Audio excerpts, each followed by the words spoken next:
ఎన్నో ఏళ్లు కలగానే ఉన్న నడికుడి శ్రీకాళహస్తి రైల్వే మార్గానికి మోక్షం కలగబోతోంది. ప్రాజెక్టు పనులు ఎట్టకేలకు పట్టాలపైకి వస్తున్నాయి.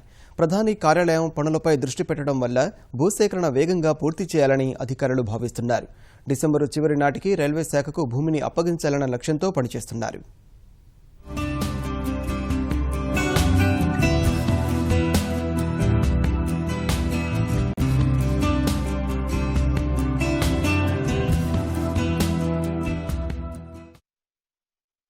గుంటూరు జిల్లా నడికుడి నుంచి చిత్తూరు జిల్లా శ్రీకాళహస్తి వరకు రైల్వే మార్గం ఏర్పాటుకు మార్గం సుగమమైంది.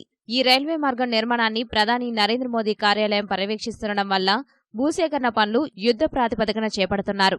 డిసెంబర్ నాటికి రైల్వే శాఖకు భూములు అప్పగించాలన్న లక్ష్యంతో గుంటూరు జిల్లా యంత్రాంగం కార్యాచరణ ప్రణాళిక రూపొందించింది. భూసేకరణ కోసం ఇప్పటికే ప్రాథమికంగా నోటిఫికేషన్ జారీ చేసింది. రైతుల నుంచి అభ్యంతరాలను స్వీకరిస్తోంది. గుంటూరు జిల్లాలో 15 గ్రామాల్లో భూసేకరణ చేపడతారు. ఇప్పటికే 9 గ్రామాల్లో ప్రకటన జారీ చేశారు. మిగిలిన చోట్ల నవంబర్ 20 నాటికి ప్రక్రియ పూర్తి చేయాలని భావిస్తున్నారు.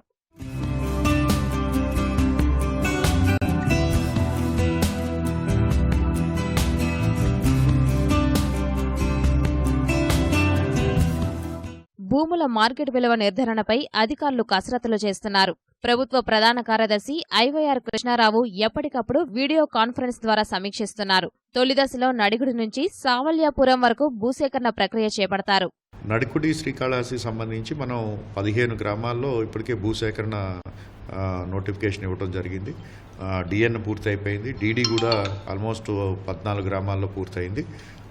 ఇప్పుడు వాల్యూ ఫిక్స్ చేయడం జరుగుతూ ఉన్నాం. మ్యాక్సిమం డిసెంబరు 12-15 తారీఖుల కల్లా మనం ల్యాండ్ వాళ్ళకి అందజేయడానికి మనం ఏర్పాట్లు చేస్తున్నాం. కాంపన్సేషన్ గ్రామానికి మారుతూ ఉంది. మన కొత్త చట్ట ప్రకారము బేసిక్ వాల్యూని బట్టి బేసిక్ వాల్యూ మీద 1.25 టైమ్స్ +2 దాన్ని రెట్టింపు చేసి చట్ట ప్రకారం ఇవ్వడం జరుగుతుంది.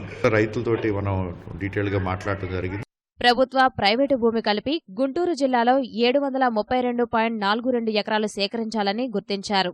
అమరావతి ప్రాంతం గుంటూరు జిల్లా పరిధిలో ఉన్నందున ఇక్కడి భూమి విలువ పెరిగింది. రైల్వే మార్గం నిర్మాణానికి ప్రతిపాదిత గ్రామాల రైతుల నుంచి ఎలాంటి అభ్యంతరాలు రాకున్నా న్యాయమైన ధర చెల్లించాలని కోరుతున్నారు. నడికుడి శ్రీకాళహస్తి మార్గానికి కేంద్ర ప్రభుత్వం బడ్జెట్లో 110 కోట్ల రూపాయలు కేటాయించింది. తొలిదశలో భూసేకరణ కోసం 18 కోట్ల రూపాయలు విడుదల చేసింది. ఈ మార్గం వల్ల రాజధాని నుంచి రాయలసీమకు అనుసంధానం పెరుగుతుంది. And it is a high priority project. Sufficient fund is also allotted for Natikuti-Kalahasti. The work is started from Natikuti end. 309 కిలోమీటర్లున్న ఈ మార్గం పూర్తయితే చెన్నై నుంచి నేరుగా హైదరాబాద్ చేరుకోవడానికి వీలవుతుంది. 80 కిలోమీటర్ల దూరం కూడా తగ్గుతుంది.